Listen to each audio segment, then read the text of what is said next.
have something that I call spooking from the inside and something that I call spooking from the outside. And part of my awareness that I'm developing is when horses are nervous, whether it's when we're doing the groundwork or when we're riding, is that horse more nervous because when it responds with tension, something feels bad in their body, and then they go on to spook from what I would call the inside. So is there a little something tweaking in their back, a little bit something tweaking in their stifles, something that when they become tense, they push their back or their stifles into the wrong direction. And then all of a sudden that causes a sharp pain. And then they start spooking more. So I've had horses brought to me that I was, unfortunately, sometimes I get these horses that have been badly behaving. And in particular, there was one that the trainer said, absolutely, I have no idea what happened. One day, out of the blue, he just started standing up, and I could never ride him again.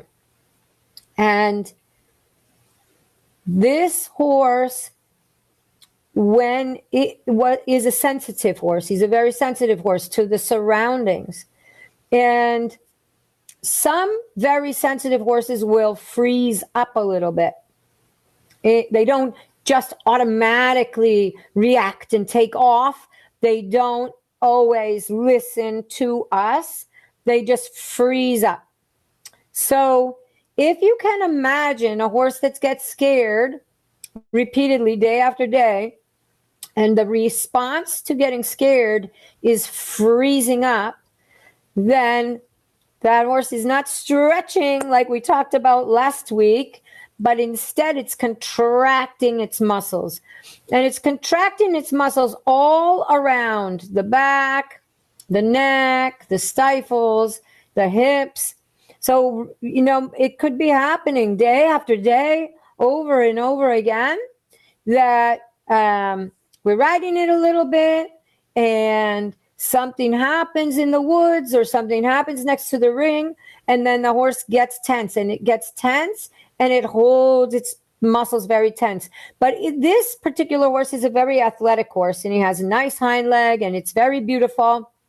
And he can be in many, many different shapes and still look like a dressage horse because he is so athletic. But the problem that happened is that he was really tensing himself, and he didn't feel good anymore in his body. Day after day, week after week, this feeling built up in him. And unfortunately, the trainer did not realize what was happening. He still would go for her, even though his neck was very rigid and his muscles were very tight and his back was very tense under the saddle. And she could still push him, and he was very obedient, and he would try to go. But eventually, all of these things, they locked up. And he didn't feel any capability anymore to go forward.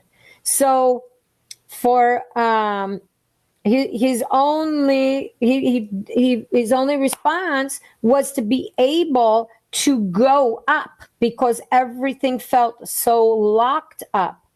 So he's trying desperately to respond to the aids to go forward, but he didn't feel that he had anywhere to go. Now, these horses that can be rearing like that, you can have a very loose rein. There can be even no contact with the bit.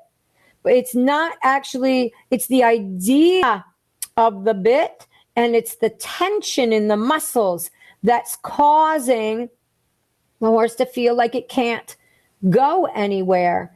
This is in a very exaggerated situation because it went on for a long time. And when you would put your hand on his muscles, they would feel very frozen. It became even in the stall and in the paddock.